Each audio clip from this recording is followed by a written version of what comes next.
ఆయన అర్జునుడు బయటికి వచ్చి కృష్ణుడితో అంటాడు, మా చిన్నతనంలో మా తండ్రి చనిపోయాడు, మాకు అసలు నాన్నగారండి అని పిలవడమే బాగా తెలియదు.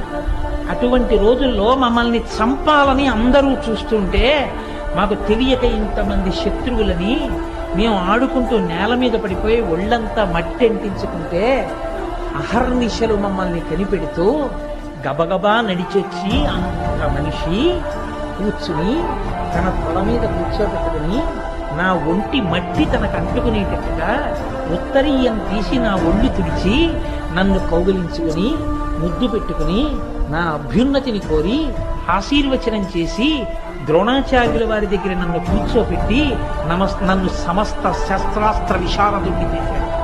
అంతటి తాత, అటువంటి తాతని శిఖండిని అడ్డుపెట్టి బాణాలు కొట్టనా?